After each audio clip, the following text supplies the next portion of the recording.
Hi students, welcome to a new class of grade 6 English. Today we are going to discuss the second module of chapter 3, The Canter Wild Ghost, written by Oscar Wilde. Let's see what are we going to learn today. Read and comprehend the paragraph. Enrich your vocabulary. Recognize the humor in the play. Identify and learn about different kinds of phrase. Before moving on to the new part, let me ask a few questions from the previous portion.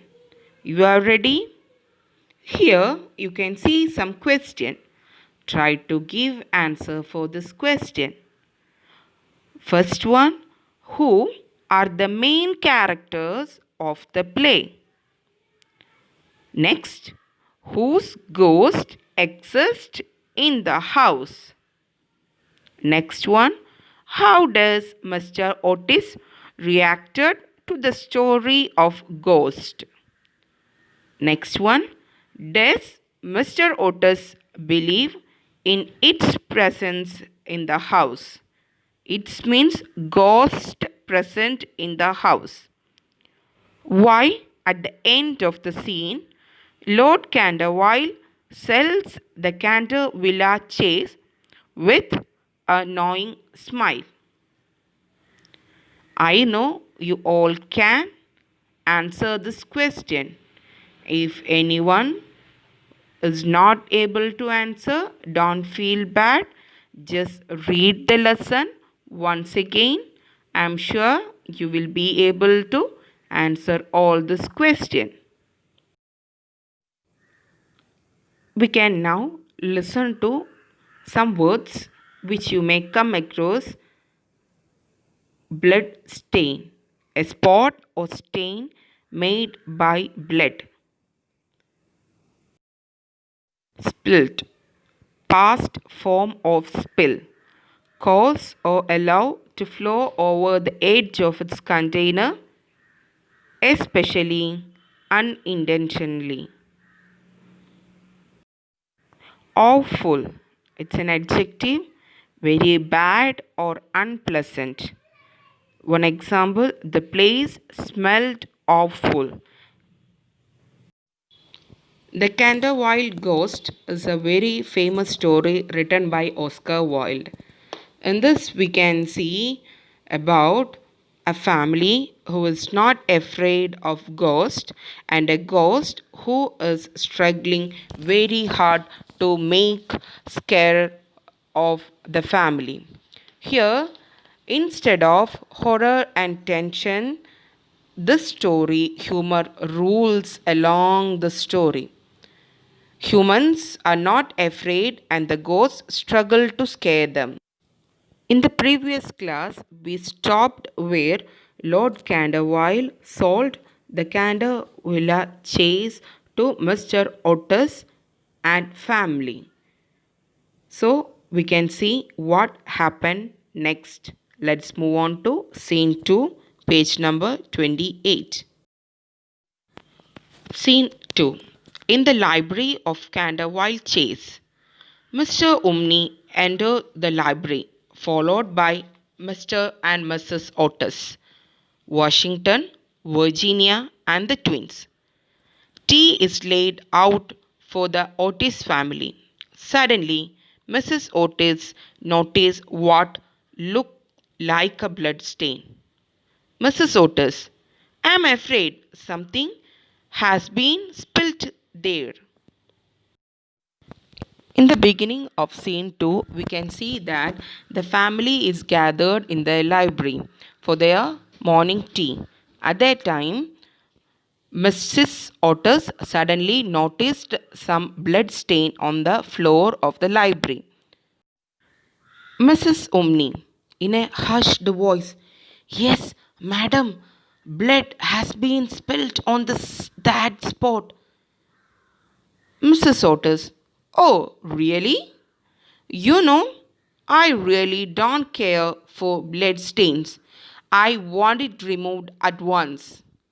Mrs. Umni, in the same hushed voice, it is the blood of Lady Eleanor de Canterville, who was murdered on that very spot by her own husband, Sir Simon de Canterville, in 1575. 9 years after the murder, he disappeared, rather mysteriously. His body was never found. Lowering her voice further, but his guilty spirit still haunts the chase. Washington. Nonsense. Watch me remove the stain. He takes out a small stick from his bag and rub it over the stain there. Here, Mrs. Umni is explaining about the story behind that blood stain. She is telling like this, it is in the same spot where Lady Eleanor de Canterville was murdered by her husband, Sir Simon de Canterville. And after that murder, after 9 years of the murder, her husband was disappeared. And the one interesting thing about that is his body was never found, and she says that his guilty spirit is wandering in the chase. Washington, his elder son, was not ready to believe the story. He says that, here I got something to remove the stain. Watch me what I am doing. There is a sudden flash of lightning and a peal of thunder. Mrs. Umni looked terrified and faints. Mr. Otis, what monstrous English climate! Mrs. Otis, and what do we do with a woman who faints? Mrs. Umni revives and looks at the Otis family.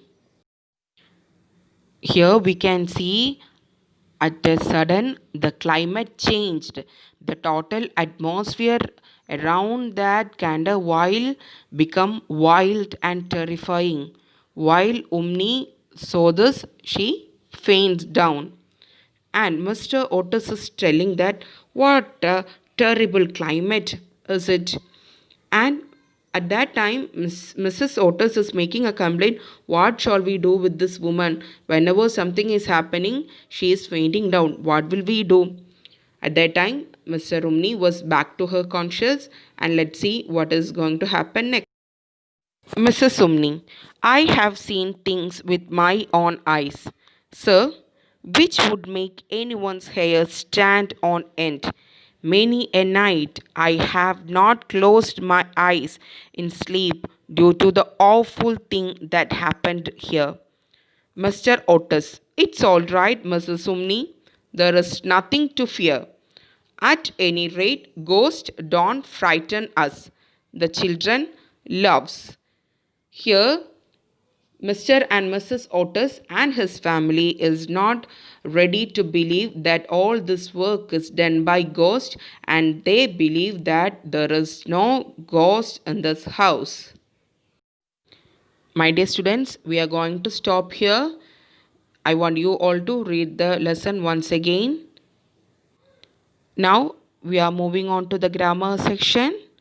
Today we are going to read about noun phrase. What is a noun phrase? In the last class, we learned about phrase and clause. What is a phrase? A group of words that make sense together is called phrase. What is a clause? A clause is a group of words that has a verb. It can be a part of sentence or be a sentence itself. A clause has a subject and a predicate of its own. Today we are going to learn different kinds of phrases.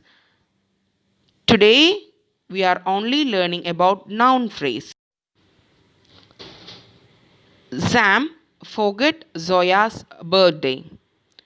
Here in this sentence, you can see forget is a verb, Zoya's birthday is a phrase. We can consider this phrase as noun phrase because a noun phrase refer to a word that work the same way as a noun. Here Zoya birthday worked as a noun, so we can consider this phrase as a noun phrase. Some examples is given there.